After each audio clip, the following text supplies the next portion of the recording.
That being said and done, I'm going to turn it over to you, Todd. Let's go over some stats. What's going on in the market?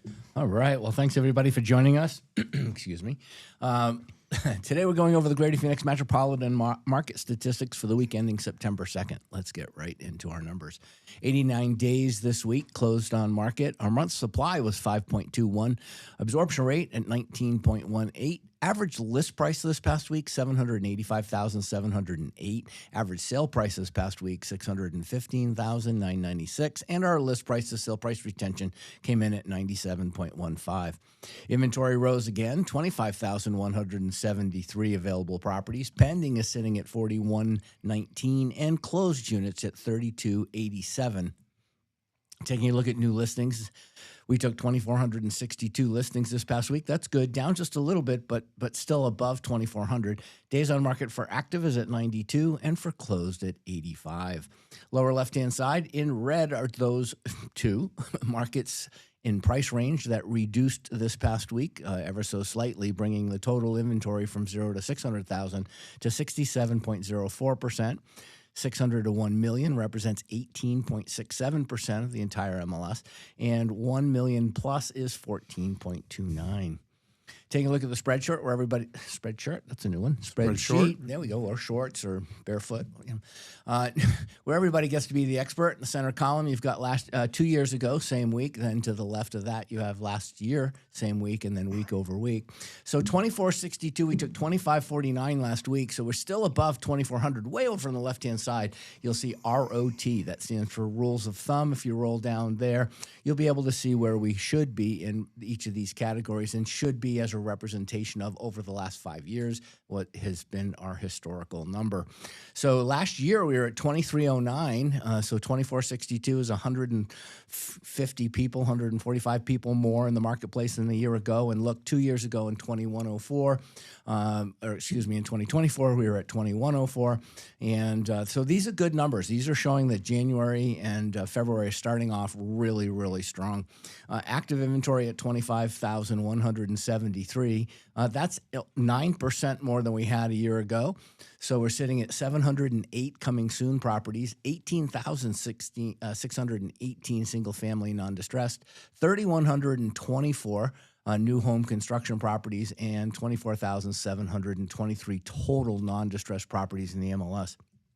Taking a look at pending, as we use listings to identify whether sellers are interested and feel confident about the market, that they can sell their home, they can walk away from their 3% mortgage, they can find a new property, the inventory is such that they don't have a problem finding a property that they're willing and excited about moving to. Those things are good signs, and that's why you have more people in the market because of those things. Of course, obviously, lower interest rates are that way. 2026 is supposed to also deliver a 5.7% more income. It's the first time income increases are going to outpace housing price increases.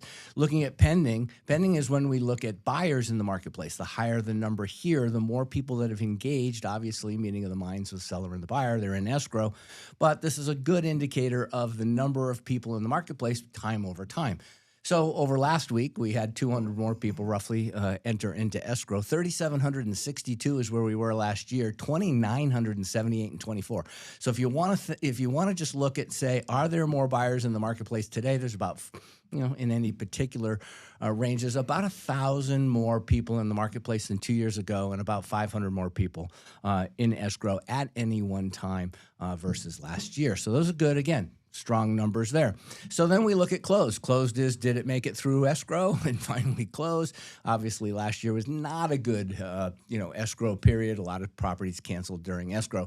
Closed, this is January's numbers month to date. So as of right now, these are not washed. I call washed numbers verified numbers. These are not washed. It'll probably take us till this time, Monday next week, to be able to deliver to you the month-end numbers for the month of January. However, 4,829 is where we're at. A year before, in 2025 January, we're at 4,823. So that market's going to come out, might be just pretty much a wash across the board. But if you remember, last year we had a couple of extra hundred closed last year than the year before, so that was good.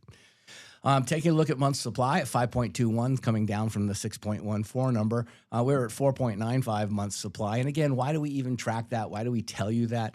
And it's because it really is an indicator of whether you're negotiations should follow more of a seller's market or follow more of a buyer's market. And in this particular case, we're still in that upper category, 5 over 5, and that's basically saying we are treated as though we're in a seller's market. So we look at the median. You meant buyer's market. Buyer's market. Yeah, I like seller's markets better. But yeah, I meant buyer's market. I did, actually, I did that on purpose because I was wondering if you were paying attention. Because last week I finally said, yes, we are in a seller's market. So yes, we are actually in a seller's market. So treat it as though it was a seller's market. 450 is the median sale price at the very bottom of that red box. 454 the week before. That's not as much of a big thing. But if you look at last year at 455, that's the third line number over on the right.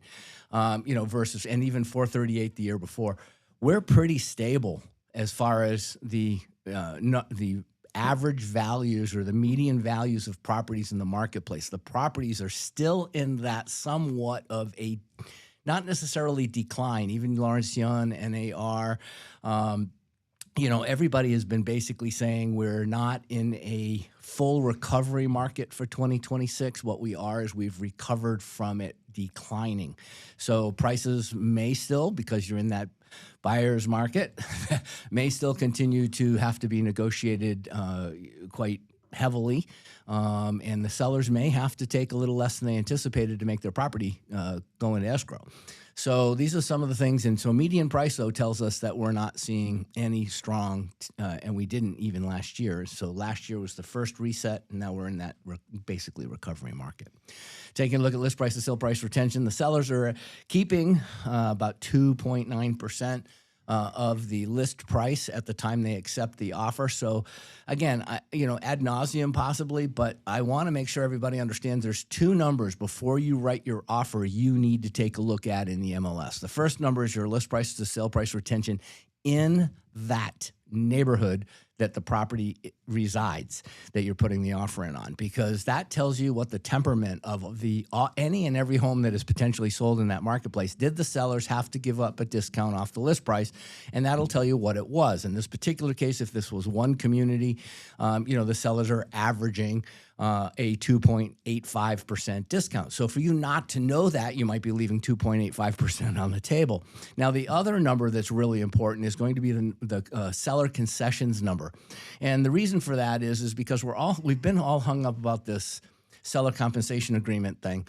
The reality is the buyer has a certain number of costs they're going to have to bring to the table to close. That includes your commission, that includes, closing costs, settlement fees, lending fees, and escrow service fees, obviously. So in that particular situation, if the seller's if they're giving you a 2% negotiation up front on the list price, and they're giving you 3% per se, or 2% or 5% on the back end, and you can identify that by searching the concessions, you now know how to write your offer to have it meet your buyer's needs. And if you don't know that, then give me a call. I'll be happy to walk you through, what that process is. But that's the numbers for this week, Mike.